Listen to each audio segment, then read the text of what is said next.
मित्रों, यह वीडियो मेरी स्वयं की लिखी हुई कहानी शैतान की परछाई का दूसरा भाग है। यदि इससे पहले आपने पिछला भाग नहीं देखा तो सबसे पहले जाकर उसे देखिए, अन्यथा आपको यह कहानी ठीक तरह से समझ में नहीं आएगी। इस कहानी की रचना मैंने 13 साल की उम्र में की थी।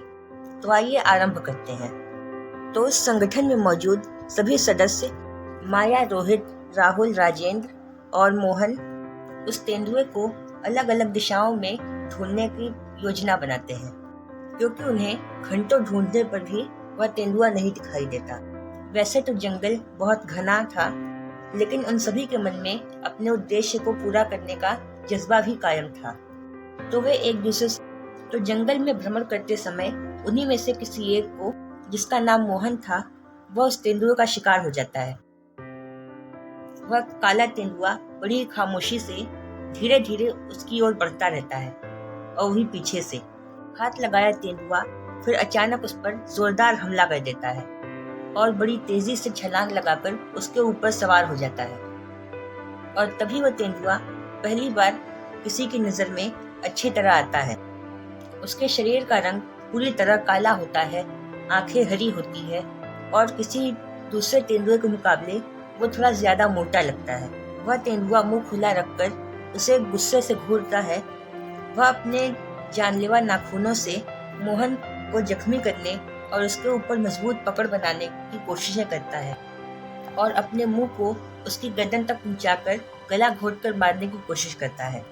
अचानक हुए हमले से पहले तो मोहन का दिल दहल जाता है, फिर वो अपने हाथों से उसे रोकने के लिए जी जान लगा देता है कि तभी उसे माया का दिया हुआ सबक याद आता है।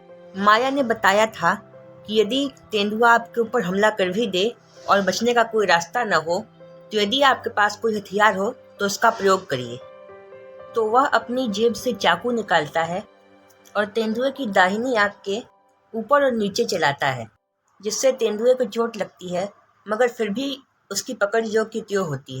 इस चोट को पाकर तेंदुआ और भी हिंसक और खूंखार हो जाता है और उस पर और जोर से झपट्टे मारने लगता है।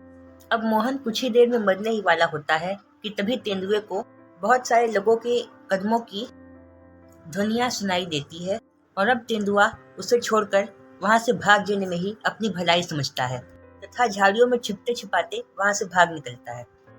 उसके साथियों ने तेंदुए की गुर्राहट और मोहन की चीखें सुनी थी, इसलिए वे मदद के लिए आ जाते हैं।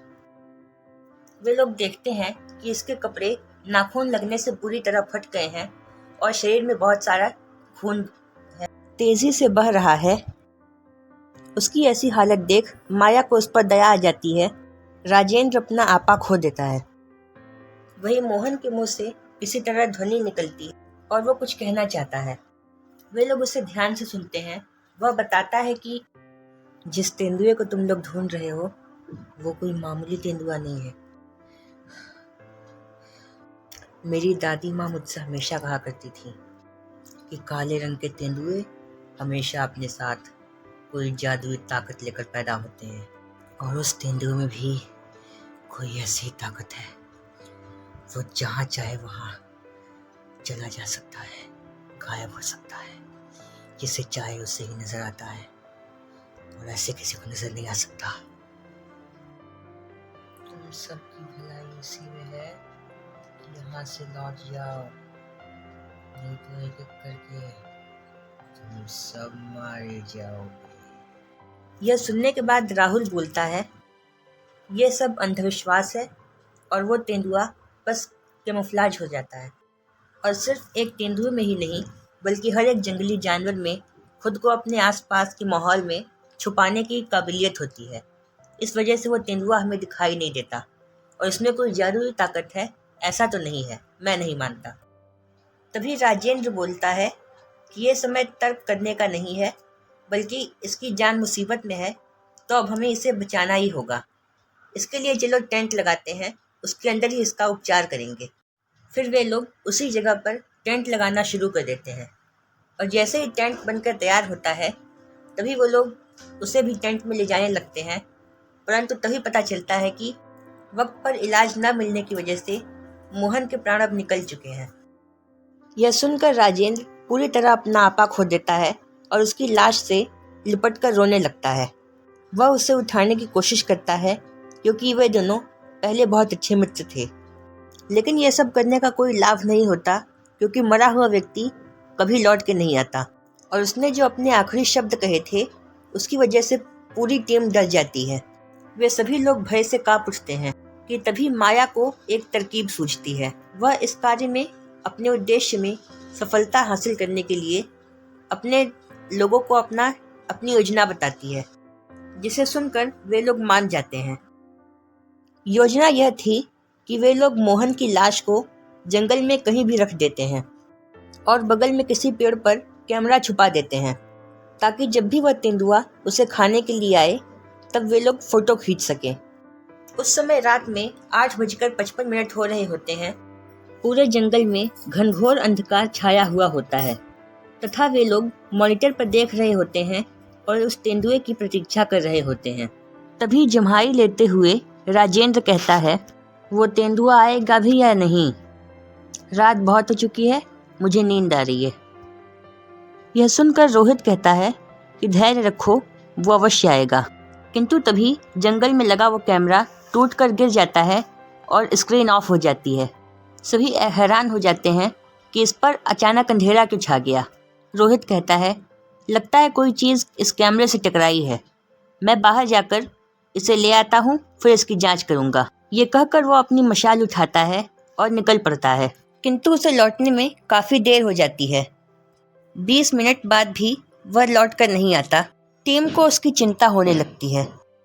तभी उसी टीम के सदस्यों में से एक माया अपनी मशाल उठाती है और उसे ढूंढने के लिए निकल जाती है, अकेले ही। टीम के और किसी सदस्य के मुकाबले माया को उसकी अधिक चिंता होती है क्योंकि असल में वे दोनों पति पत्नी होते हैं। वह जंगल घना तो था ही, किंतु अंधेरे में और भी भयानक लगने लगता है।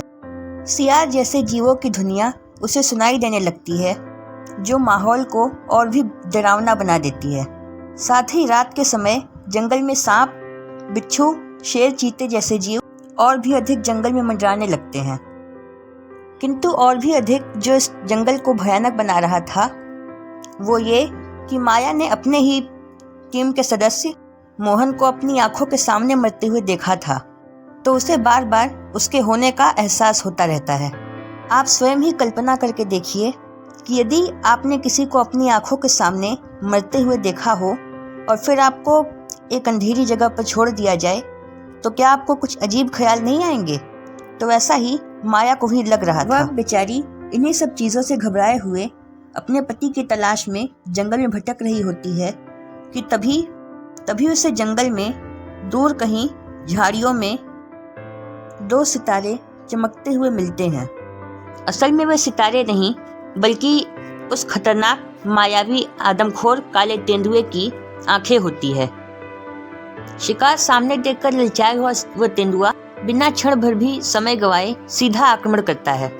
वह दौड़कर माया के पास आता है, किंतु माया भी साहसी होती है। वह अपनी मशाल से तेंदुए को डराने की कोशिश करती है। कुछ देर के लिए ये कोशिश कामयाब होती है और वह तेंदुआ कुछ देर के लिए वहां से चला जाता है और अब वह अपने पति की तलाश जारी रखती है। टेंट से बाहर निकले उसे 30 मिनट से भी ज़्यादा हो जाते हैं। वो रोहित को तो ढूंढ नहीं पा रही होती है, लेकिन जंगल का अंधकार उसे ही निगलता जा रहा होता है। रात्रि के अंधकार में उसे मशाल होने के बावजूद भी चलने में दिक्कत आ रही होती है और ऐसा जंगल के घने होने की वजह से होता है। तभी उसे अपने सामने ही जंगल के किसी कोने में ढेर सारे चमकते हुए सितारे देखने को मिलते हैं जो गुर्रा और भौंक रहे होते हैं। असल में वे वहाँ के जंगली कुत्ते होते हैं जो उसे बुरी तरह घेर लेते हैं और ललचाई नज़रों से देखते हैं। शिकार मिलने की खुशी में सब एक साथ हाउल करते हैं क्योंकि वही काला तेंदुआ जिसका नाम साया होता है वह अपना बदला लेने वापस आ चुका होता है। मशाल की रोशनी में आंखों के ऊपर और नीचे लगे इस घाव के कारण वो और भी खतरनाक लगता है। तभी जोर की आंधी चलती है और वो मशाल भी बुझ जाती है। माया पूरी तरह असहाय हो चुकी होती है तथा तेंदुआ उस पर छलांग लगाकर उसे गिरा देता है। वह अपने नाखूनों को उसके शरीर में धंसाकर उसे जख्मी करता है। माया को अपना अंत निकट लगता है। उसे अपने जीवन की पुरानी बातें याद आ रही होती है तथा अपने मृत्यु के रूप में साक्षात उस तेंदुए को देखकर वह निराश हो जाती है। अब तेंदुए के तीखे दांत उसके शरीर को भेदते हुए उसके खाल में धंसने ही वाले होते हैं कि तभी अचानक एक चाकू हवा में उड़ता हुआ आता है और एकदम सटीक निशाने के साथ सीधा उस तेंदुए की गर्दन पर जा धंसता है। इसी के साथ वह तेंदुआ तुरंत गिरकर मारा जाता है। बिल्कुल सटीक निशाना लगाते हुए उस चाकू को फेंकने वाला व्यक्ति कोई और नहीं बल्कि उसका पति रोहित होता है, जो अंतिम समय में आकर माया की जान बचा लेता है। जिसके पास उसकी खुद की मशाल होती है जो अभी तक नहीं बुझी होती है। वह एक हाथ से अपनी पत्नी को गले लगा लेता है। वे दोनों प्रेमवश आपस में गले मिलते हैं और टेंट की तरफ वापस जाने लगते हैं और उस रात के बाद सुबह होते ही फौरन वहां से निकल जाते हैं। वापस जाते समय रोहित रात में हुई उस घटना का वर्णन करते हुए शूटिंग करता है। वह बताता है कि मुझे पक्का पता नहीं था कि रात में अंधेरे के वक्त चाकू फेंकने के दौरान मेरा निशाना सही लगेगा। वो तो अंधेरे में तीर निशाने पर लग गया, लेकिन अपनी पत्नी की सुरक्षा के लिए मुझे इतना रिस्क लेना ही पड़ा। रोहित आगे अपना अनुभव प्रकट करता है और बताता है कि मुझे इंसानों और जंगली जानवरों में होने वाली ये मुठभेड़ें बिल्कुल पसंद नहीं, जिनमें इंसान शिकार खेलने हेतु या शहर बसाने हेतु इन जानवरों के इलाके में घुसपैठ करता है और जानवर भी इनका शिकार करते हैं तथा इस मामले में गलती इंसानों की है जो इन जानवरों के इलाके में लगातार घुसपैठ करते हैं।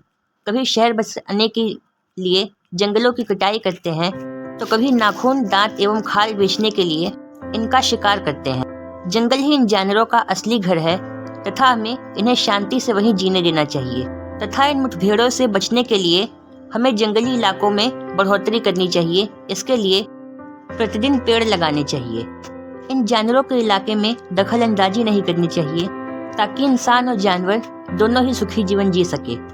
और इसी संदेश के साथ यह कहानी समाप्त हो जाती है।